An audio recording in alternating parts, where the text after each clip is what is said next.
using today are diluted inks. You can replace any of the paints used in this draw-along with any other color, brand, or paint type. You can also follow along by layering with markers, though you will have to change your paper choice if you go that route. First, we need to prep our materials. Take your watercolor paper and tape it down to a table or drawing board, somewhere you can comfortably work and lay out your supplies. Painter's tape helps hold down the paper and keep it flat when it gets wet. The tape will mainly be used to keep the paper from crinkling and moving around. Cold-pressed paper is great for general watercolor use. It is much more tolerant of mistakes and absorbs water more quickly. You should have 4 different reds in your toolbox today. Take the palest or least saturated for the head's base.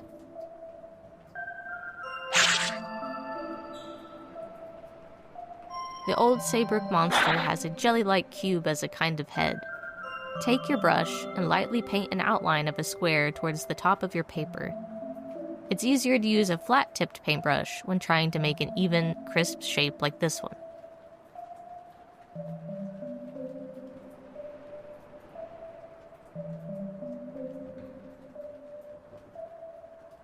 Once you've evened it out as best as possible, color in the inside of the shape.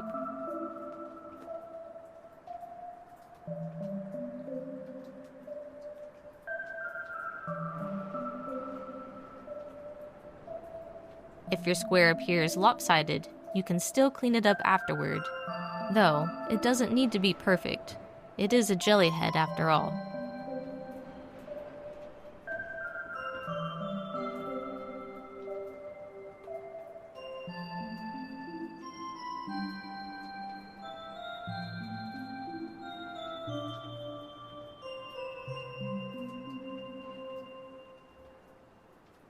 Now, grab your purple paint. We will be using this color to add a little shading and color variance to our base. Grab only a little of the paint and add it to the bottom of your square. Make sure to do this when the head is still wet. Take extra water on your brush and mix it with the head's red. It should be most saturated with purple at the bottom, and the colors more mixed the higher up on the shape they go.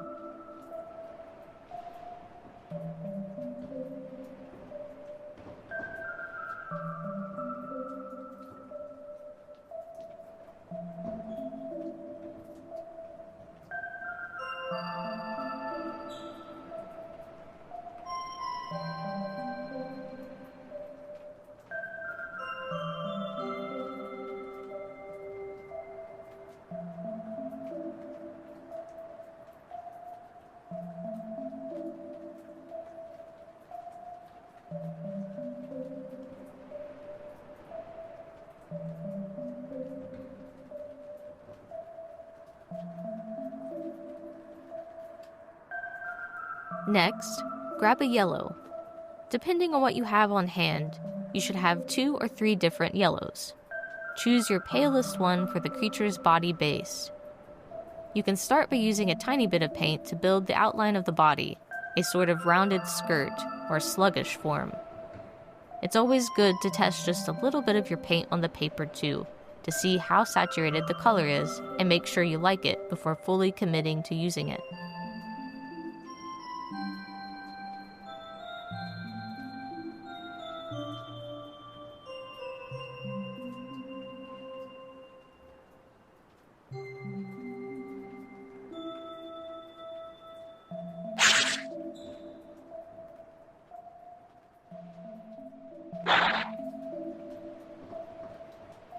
Once the shape is outlined, fill it in with your paint. If it's not dark enough, you can add a bit more to your brush and go over it, spreading the color around as evenly as possible.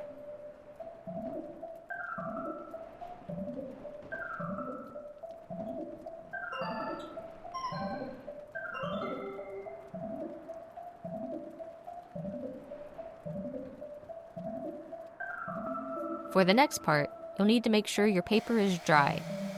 I'm using a hairdryer to speed up the process. You can leave it overnight and come back to it later, or let it dry in the sun instead. Take out your brown paint for the start of Phase 2. We'll be using it to add some contrast to the alien's body and a few details. On the body, Outline the left edge and bottom line with brown.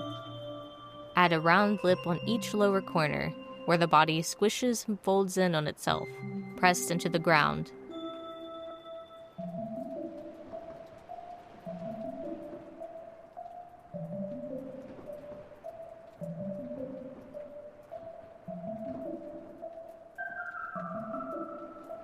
From the bottom of the body, stroke upward at an angle with your paints, creating fold lines like you would see in a piece of fabric.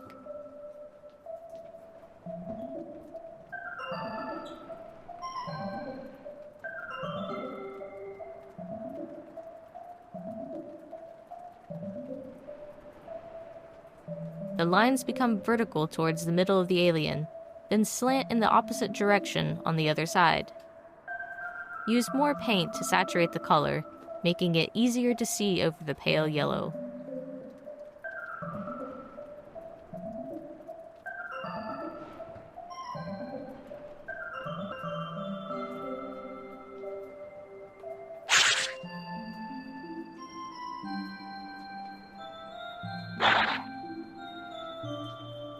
Under the head, add brown lines underneath, like wrinkling cloth. This is the neckline and collar of the entity's suit.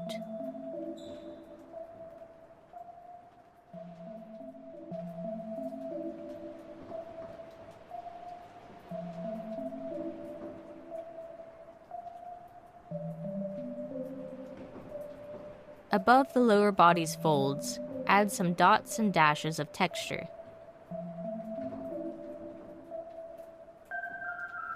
You can add more paint to the very bottom of the body to build more contrast and color.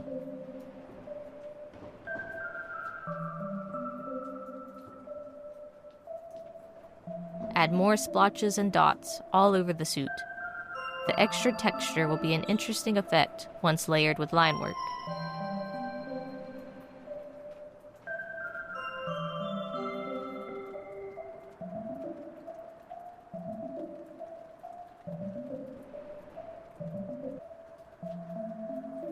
Grab another red from your toolbox. The one I'm going to use has gold, shimmery flecks inside. They sink to the bottom when not in use, so it frequently needs to be shaken to get the glitter evenly distributed. If you don't want to use anything shimmery, you can substitute the color with a darker or more saturated red. In the center of your cube, draw a round circle, but don't color it in. Use a lot of color to make the line hyper-saturated. The brain ball is one of the main focal points of the creature.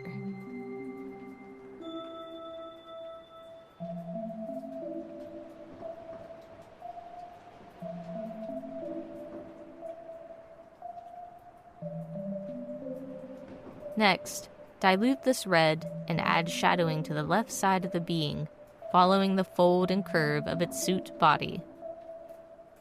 Make sure the suit's fold lines are still wet to mix the shadowing with the suit's color, as you did with the shadowing on the head.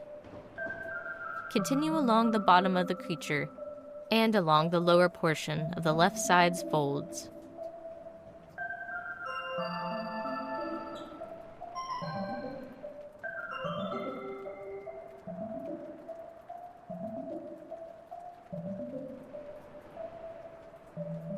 I wanted my creature to be a bit broader and flared out, so I used this brownish red to extend the shape's edges overall.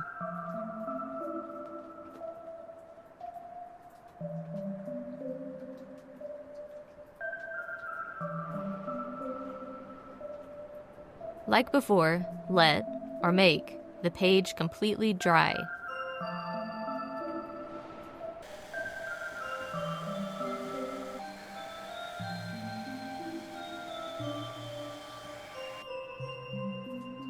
Take an orange from your toolbox.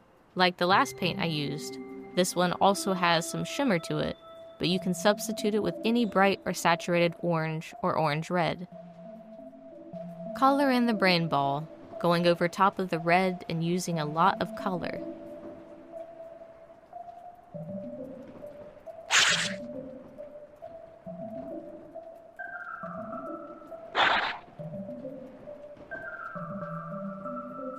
Atop the orange, I have added more of my first red to change the hue and brighten the color.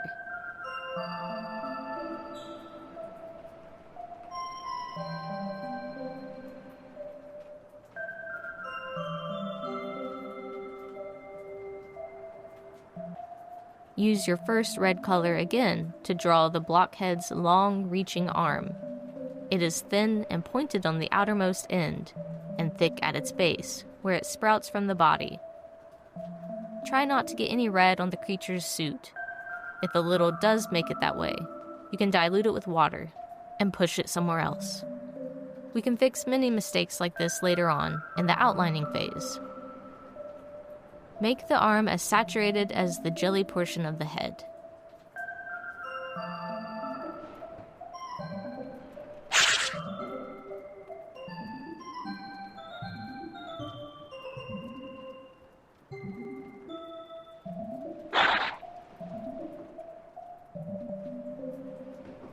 Using your purple, add shadowing to the bottom and left side of the arm while it is still wet.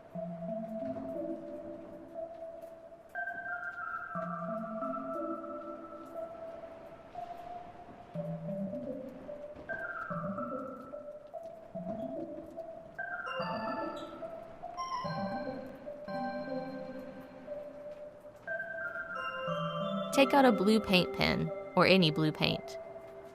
I'm not a fan of these brush pens, but I might be using them wrong. I dip them in a little bit of water to get the color spreading and dilute their very saturated ink. But I just don't like the way they release and move paint. If you know a better way to use them, let me know and I'll try it. With your new color, fill in the white space all around your alien. You can even out the texture if you want, or leave your brush strokes bold and visible. It's all up to preference.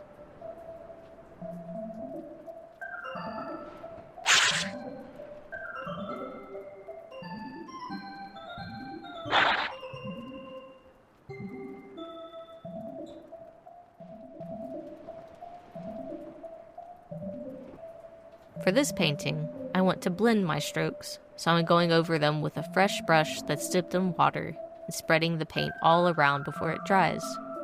The color will still pool in places and leave other textures behind, but the individual brush strokes will be less noticeable overall.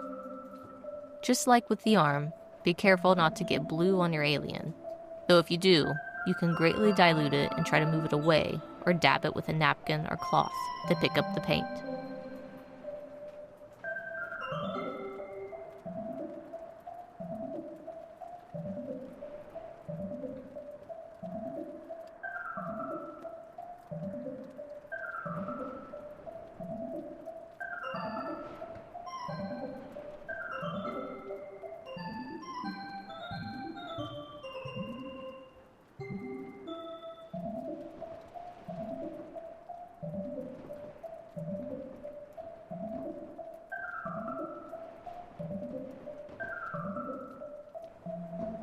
I'm not satisfied with the saturation of this blue, so I'm going over top of it with another, brighter blue, and you can do the same.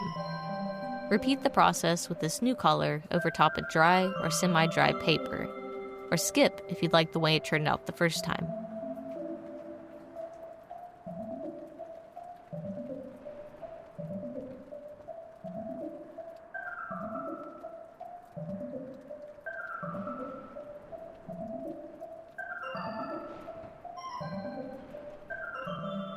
Next, pull a yellow from your toolbox. This one is a deep yellow acrylic ink. Acrylic ink dries less transparent and are a bit plasticky. You can replace them with any deep yellow paint you have on hand. Just make sure it's darker than the suit's yellow. Also, set aside a very bright or saturated red to use next. I often use my painter's tape as a paint palette. If you're confident your hand won't accidentally brush across it, I highly recommend doing it. I hate wasting paint, so I put as little as possible on my palette. For this step, we won't need too much yellow. We're going to use it to deepen the color of the suit's folds and creases. Follow the right edge of the creature with the color, rounding the bottom edge.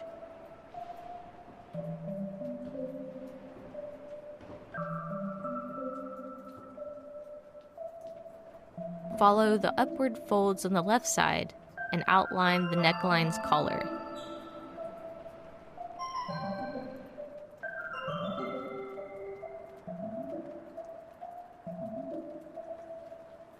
Do the same on the right side of the cloth, as well as its folds.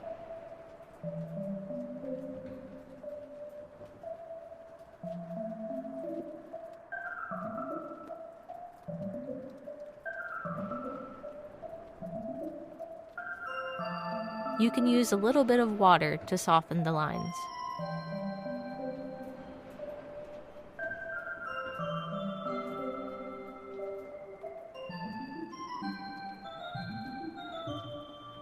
Diluting the color, darken the suit as you see fit, blending or lining as you like.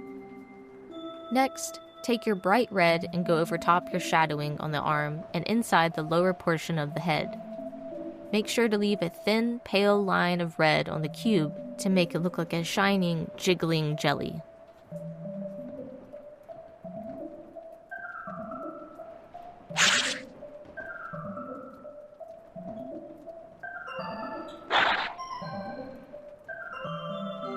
I always test out my liner pens before putting them down on paper.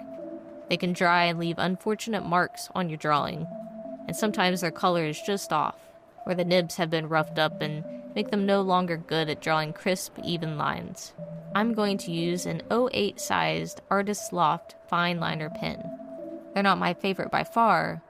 Their ink is a bit duller and I don't like the nibs as much, but it's waterproof and will do the job. An 08 is a somewhat thick line. I wouldn't use less than an 05 pen for outlining this creature, just for time's sake, but use what you're comfortable with or what you have on hand. You can even replace it with an ink pen, marker, or black paint. Using your liner, outline the blockhead's head completely, working your way down from top to bottom.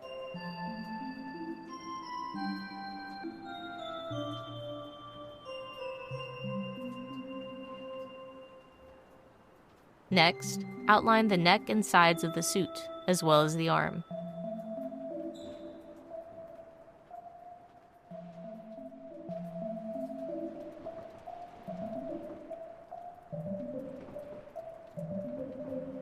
Just like paint, liner pens need to dry and set.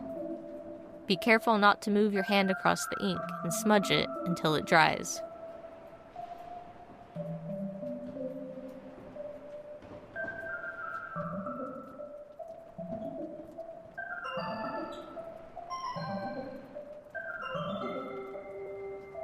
Outline the brain ball, leaving a ring of pure red paint on the outside. You may want to go over your lines several times to make them thick or to even them out.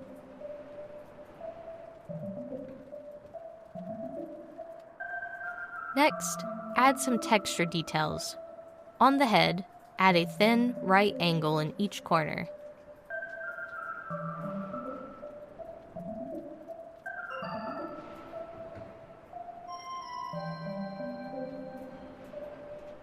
Then, using wavering horizontal lines, draw the folded, rounded cloth of the neckline collar.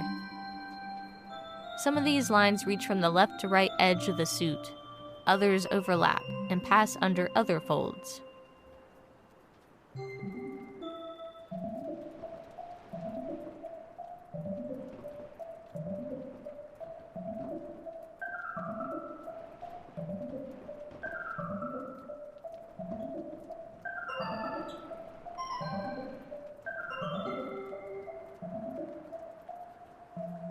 On the bottom of the suit, draw a large seam that follows the suit's bend and curve.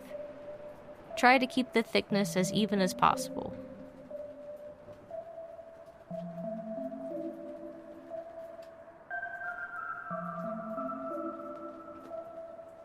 Between the neck and the seam, draw a series of vertical lines. Make some long, others short, and some just a dash to give the suit and its folds texture. Make sure to follow the curve of the folds you painted, using them as a sort of guide.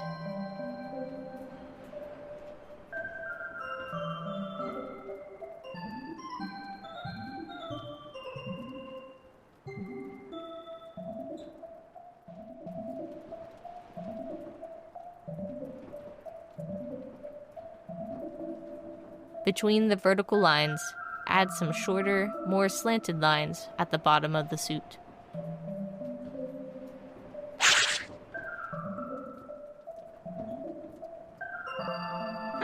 The next step is the most time-consuming step. The blockhead suit is fleshy, with a scaly texture. Over the entire suit, draw a pattern of rounded rectangles. Each shape should curve with the suit's folds. If you don't want to draw a lot of little circles, you can replace this step with dots of many different yellow paints.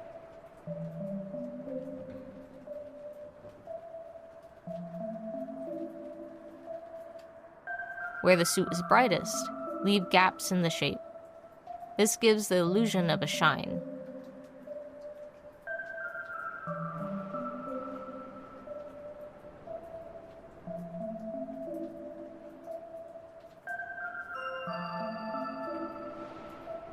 On the neck, add tiny vertical lines or dashes where shadows would fall.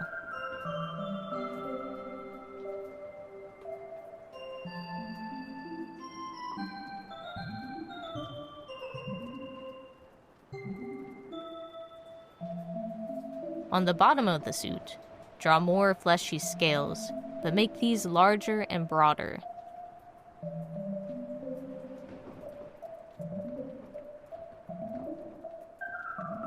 Grab a white from your toolbox.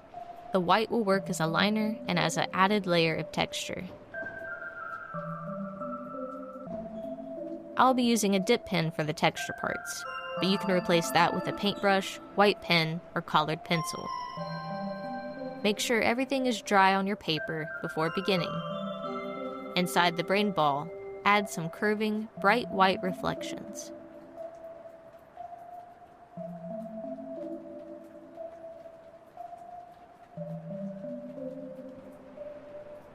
Then, line the inner left edge and top and right inner edges of the head.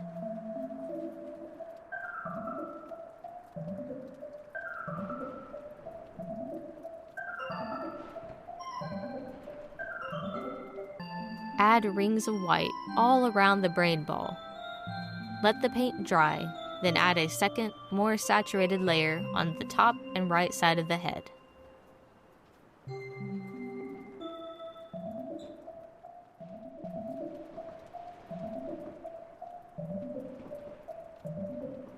Next, line the upper right side of the arm. Add flecks of white that spread apart and dissipate to the left. The paint is denser on the right side, giving it a shimmering shading effect.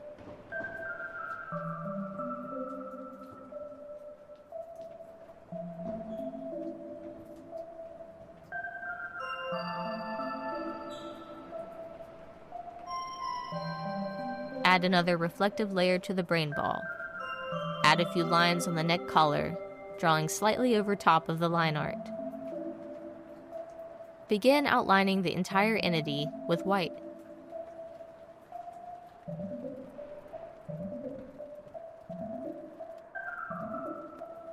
Also, outline the brain ball with white.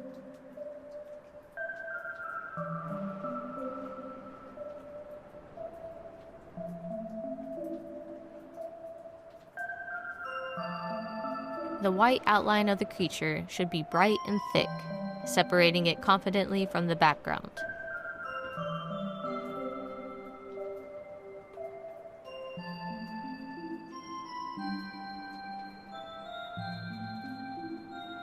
Grab your most saturated or darkest red from your toolbox. I'm going to use the dip pen to add more texture by drawing red, segmented rings around the brain ball and dots on the jelly, as well as on the brain ball.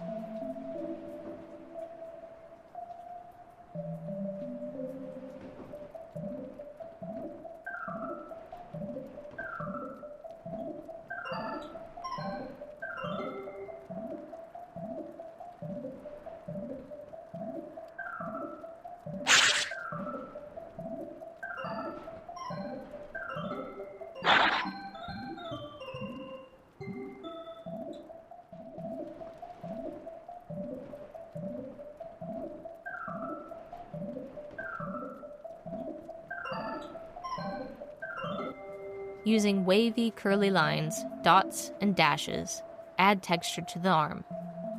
My camera didn't focus very well during this portion, so I will show you a still the finished version to follow as an example. These lines give the arm more motion. Their curve and placement should follow the arm.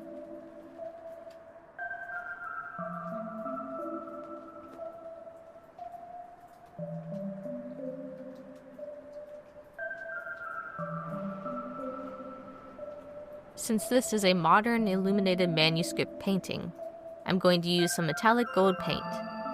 You can replace it with a bright color of your choice, or anything metallic. I recommend at least a yellow or an orange. Around the head, add pointy sunbeams of light, haloing the blockhead. Add as many beams of light as you'd like, extending them as far away from the head, or even off the page, as you want.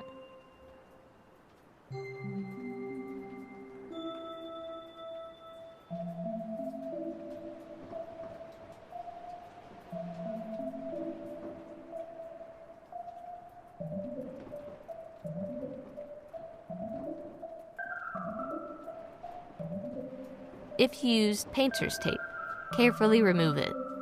Go slow and be aware if the paper snags. If the tape begins to tear the paper, peel from the other side or use a sharp X-Acto knife or a scissor to cut the paper so that it does not tear the portion you have painted.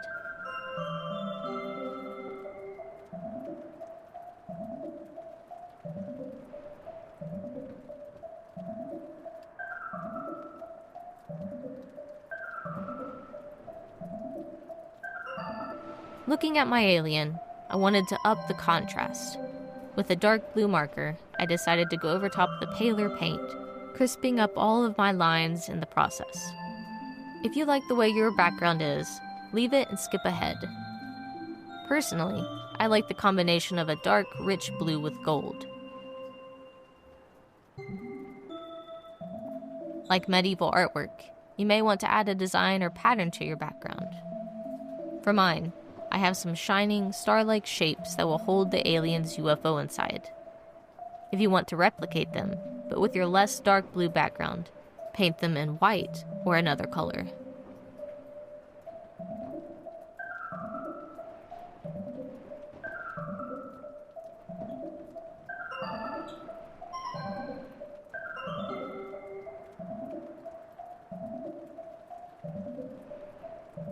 Before adding the final details, I'm using a paper cutter to even things up and trim the edges.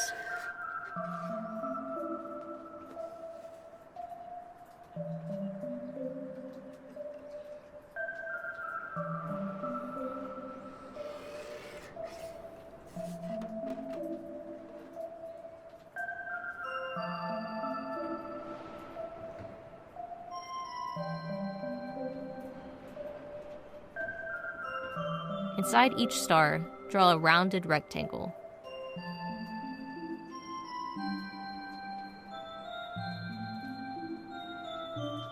Their UFO, add 2 square windows.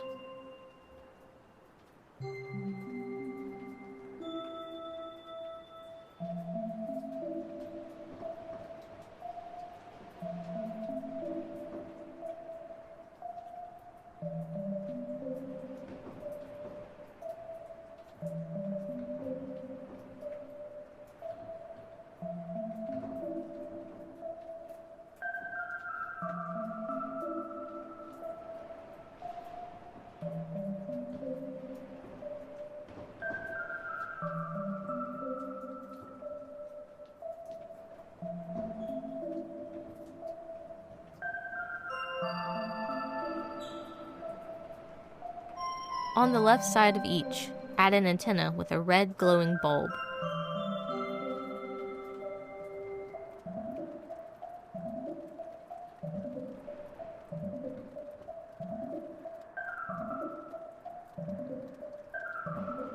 Afterward, I added a dot of color to each window, some gold accents around the star, wavy dark lines in the left and right middle space, as well as sharp, dark stretching triangles.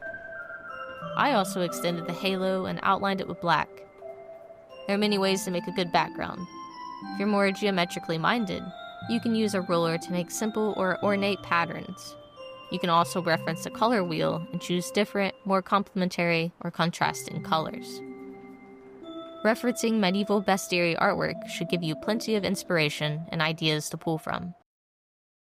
How did your blockhead turn out? Share your version and ideas by posting on the Ballyraven Instagram at Ballyraven Folklore or Facebook at Ballyraven. We'd love to see what you've come up with.